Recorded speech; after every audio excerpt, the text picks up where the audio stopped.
Welcome back to our house. I'm Courtney. And this is Happy, Healthy, and Whole. And we are here today to talk about kids' snacks and getting kids into the kitchen. So we have a couple of different snack ideas for you. There's a handout that goes along with this as well that's going to outline everything that we talk about. But I think that for all of us, the boredom is starting to settle in a little bit, specifically with the younger group. And we're also looking at pretty much every, 30 minutes, I'm hungry, what can I eat? What can I eat now? What should I do now? What should I get into in the kitchen? Yeah, we're all kind of at that point. And I think a lot of that happens out of boredom for the kids, is that they're kind of looking for the snack. So first I would say, if you're in that household like that, try to give your kids some structure in the day with the way that they're eating. So at school, preschool, daycares, or at elementary school, the kids have their set snack times and meal and lunch, breakfast and lunch times. So I would encourage you to kind of set that goal for whatever the morning wake up time is for you at your house, and kind of space the time out the same way that they were having it at school, so that they're used to when they're eating. And then I would set it up that way for what they're choosing, and you can even pack in their little lunch bag that they would normally pack their food in. You could pack their snacks in there for the day, so they kind of know that that's where they're going to pull from, versus just kind of having free reign of the snack drawer or your snack cabinet. So that being said, that's kind of number one. And the second piece of the puzzle is making sure that you're creating balanced snacks, specifically with like the toddler age group and preschool, and even little bigger kids. I think we really go for the more saltier snacks or the real sweet snacks, right? So fruit snacks are favorites, goldfish, pretzels, chips of any kind. And those are all okay when we choose them wisely. Try to do the lightly salted popcorn, the whole grain pretzels, the whole grain goldfish. Fruit snacks, make sure that you're doing 100% fruit with no added sugar when you can. But they're all fine parts of a snack, but you want to really think about that they're part of a snack. And a lot of times that's why kids get hungry sooner than they should, or that you think that they should. It's because they're not feeling satisfied. So when we look at the My Plate, we want to really think about what food groups keep us satisfied. And the major categories are, really your protein. And that's where most kids' snacks will fall short unless they're dairy based. So think about that when you're giving your kids a snack, and my handout that you'll have access to will give you some concrete ideas of options to pick from that always pair a protein with something else. But that would be my recommendation. So your protein's coming from your protein group, which is basically for snack wise, it's going to be anything like your nuts, your seeds, any kind of edamame is great. These roasted edamame are fantastic because they're crunchy, and specifically if you have a nut allergy in your house, these work really well. But choosing some protein like that for things like we're making a trail mix right now is helpful. Other than that, your dairy group, so yogurt, cottage cheese, milk, things like that. Cheese sticks are great for the kids to have. The little Baby Bells, I know that they like opening them. Anything little and kid size. The next piece of the puzzle is really making sure from having a protein and making sure that you have a little bit of fiber. So that's where having a whole grain comes into play. And remember, look at those labels. You want to make sure that at least 3 grams of fiber per serving is in your grains. And that's what will really keep you satisfied and full, versus having something like saltines or regular potato chips. They don't have any fiber, so you could eat really like the whole bag without feeling full. And then, or if you don't want to have a grain with the snack, or your child's not in the mood for a grain, you just give them a fruit or a vegetable with it. And then that way, that pairing of the protein and the fiber helps to keep you satisfied. So that being said, trail mix is an easy snack. It's quick, and one of the things that I find is if you give kids a little bit more control in what they're wanting to have and what they're picking, they happen to be a little bit more inclined to eating it and enjoying it, and also it's going to give them something to do. So what I recommend doing is kind of putting out in categories what you've got in the snack pantry that can create a helpful and balanced trail mix, and that's going to be a little bit of protein, some fiber from your fruits and your grains, and then a little bit of sweetness, because that's what fun trail mixes are. Of course, you can buy pre-made trail mixes, but pre-made trail mixes tend to not have enough protein, and they often have a lot of added sugars. So you're better off kind of mixing and matching on your own. The benefit of having your kids do it is that they're picking which protein they want. They're picking which fruit or whole grain they want, and they can get creative and then they enjoy it.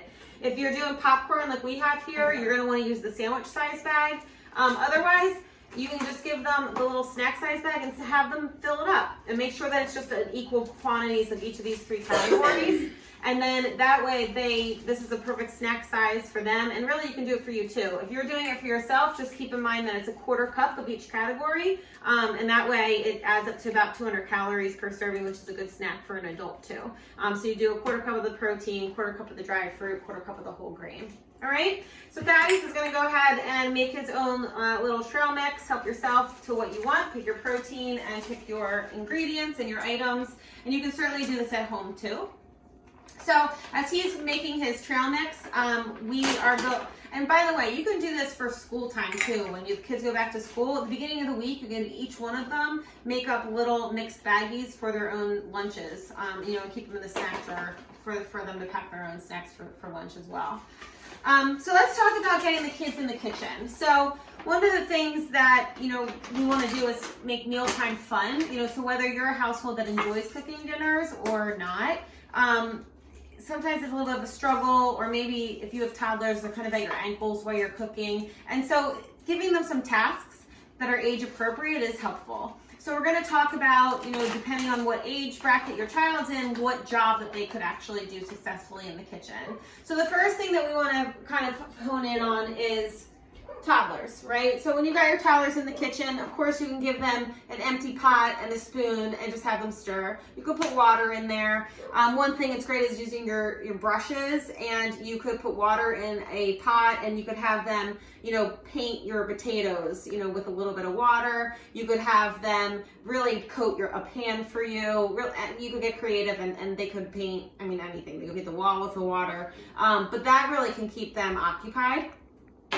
Spices are the next thing that age group can really do successfully, is add any spices that you want. You can have them measured into a little tablespoon or teaspoon, or you could just have them sprinkle it on for you. Specifically, it's something that doesn't need to be measured so tightly. Baking, you might want to measure yourself, but for anything cooking wise, you can be a little more lenient with what is being added. So spices are something that's easy for the younger kids to do. Pouring, if you already poured into a measuring cup, and then have them pour it into the canister, so making like your own salad dressings or marinades. This is an easy task for the kids to kind of be a part of, and they'll take ownership over it. And a lot of times when you give kids a little bit more ownership over creating the meal, they are more inclined to wanting to eat it. So that's really helpful, tip. So salad spinner, toddlers, and moving up into like the 2 to 4 age group, even kindergarten, salad spinners was always a favorite in my house. So I always kind of give that job up until even now. Sometimes they'll do this job. So salad spinner is another really easy, quick thing that the kids can do. All right, so that is your trail mix is good. Leave it there. Hop on over here and let's show them some of the cooking tools that you can do. You're right there. Cooking tools that you can do. Go ahead and wash your hands. So first thing that you want to have the kids do always is get in the habit of washing their hands, and obviously we're all doing that now anyway, a bunch of times in the day. But so Thaddeus is 10, so he's at the older bracket of what kids can do, and he can use real knives, but I just wanted to show you the kids' knives that we have, and I have the brand that you bought on the handout that I'm giving you. But this is great because they are serrated, but they're not sharp enough to cut.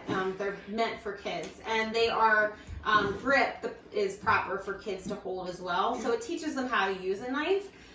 So he's going to use this one today, but he is 10, so he can use a regular knife. But depending on your child, the tasks by age that I put out for you in the handout, obviously you kind of have to use your own judgment for what is suitable for your kid.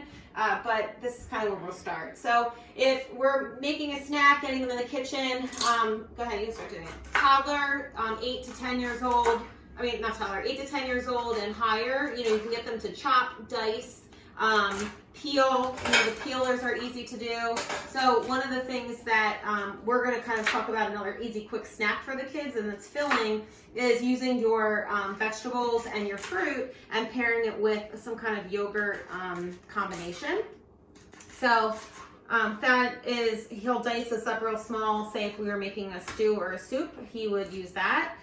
The other thing that we'll do, Thaddeus, is if you want to peel the carrot and then cut the celery lengthwise, like if you were going to use it for a dip, right? Okay. So when he's done, he's going to put everything in here. I put this little strainer here for him, so I made like a little workstation. So we'll put it all in here, what needs to be rinsed. And then at the end, we'll just bring this over to the sink and rinse it all together. Or after each individual item is done, we'll rinse it over there together. For his trash, oftentimes I'll put a little bowl for him to put his trash in, so he's a trash bowl, so he doesn't have to keep getting up or moving around the kitchen. He has his own little area. So with our vegetables and our fruit for a snack, thinking about combination-wise, like I mentioned before, dairy is quick and easy, and kids love yogurt. Most of them do, specifically the kid yogurts. Be careful with buying kid yogurts because kid yogurts specifically tend to have a lot of added sugars, and it can be misleading because you can look at the back of the label and the added sugars might be maybe only 8 or 9, and that is reasonable for if you're looking at a yogurt, except that the serving size is often half of what you would look at an adult yogurt. So in an adult yogurt, I would say if we're looking for minimal added sugar, and really we want to stay under 9 grams of added sugar, and you can chop it up if you want. And with kid yogurts, you want to almost double the amount that you're looking at in the label because that's really what you would be getting. So you want to kind of be comparing apples to apples. So just keep that in mind where you're looking at things that are geared towards children and their smaller portion sizes. You want to make sure that the sugar content and the salt content isn't really super high compared to what the normal serving size should be for all the parameters that I'm giving you. So it's just something to keep in mind. So one thing that we like to do is we like to make skewers. So you can use not necessarily vegetables, but if you were doing fruit, you could do strawberries and pineapples and mango and anything. Watch your thumb. I was going to. And anything like that, you can kind of make skewers. And then you can do a sweetened, like a more sweet flavored yogurt. So we've got our plain yogurt here. And you can mix this with a little bit of vanilla extract, no added sugars at all, but it tastes really yummy. And then they can dip their fruit skewers into the vanilla yogurt.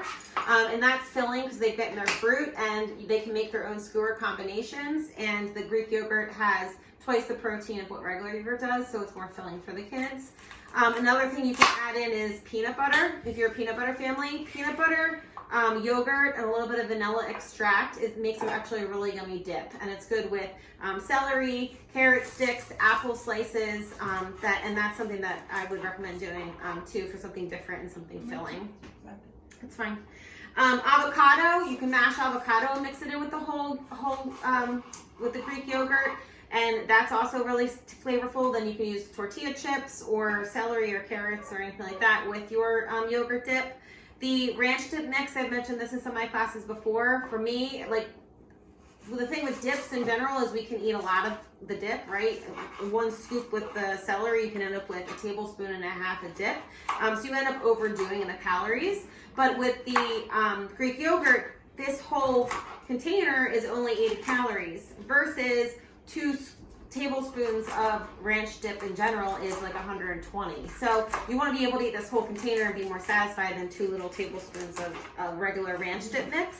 So that's what this is helpful for. You can use 1 scoop of this, like probably like 1 teaspoon and a half, depending on how flavorful you like it. Put it into here, mix it up, and then this whole container is great for a snack with some crudité or whatever else you want to pair it with, bell peppers or anything like that.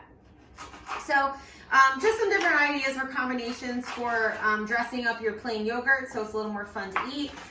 Frozen fruit right now, we're kind of utilizing all of our fresh stuff and moving into our frozen. Making smoothies is great. Use any kind of frozen fruit with yogurt and milk, and that is great for a kid for a snack or a breakfast. And you can bump up the calories in it for a breakfast meal by adding peanut butter, by adding oats to it, by adding chia seeds, anything that kind of, your kid might be interested in. I will say that depending on the age bracket of your child or if they need to gain weight, if they're at a good weight, how old they are, that would depend on what percentage of dairy that you get. It's basically recommended that after like 1 year old, you can move into 2% if they're on the growth curve in consistent pattern. If your child needs to gain some weight, maybe you stay on whole milk for longer. If they are needing to watch their calories, if they eat a lot of dairy, you might want to drop it down to 2%. But in general, you know, any of them for the kids is really fine. It's okay to do non-fat for them too, unless they're underweight. So just some like little tips and tricks that you can use at home for, you know, getting the kids in the kitchen, getting them active with you, having fun, giving them a little more ownership over what they're choosing so that they enjoy eating, and also to let them stay a little fuller. Just remember, combine those proteins with the snack favorites that they have. Give them the different carb, protein, and fruit and veggie choices to combine together, and you know, hopefully they'll stay fuller for a little longer, stay out of your hair for a little longer, and we'll be looking for as many snacks in the day. Right? Anything to add? Yes. What? Nothing. Okay. So from our house to yours, stay healthy, stay sanitized, have a great night. Any questions, feel free to reach out. You have my email, you can reach out to me. You have access to the handouts, and hopefully these will help give you a little bit of guidance while you're at home with your families. Thanks. Have a great night.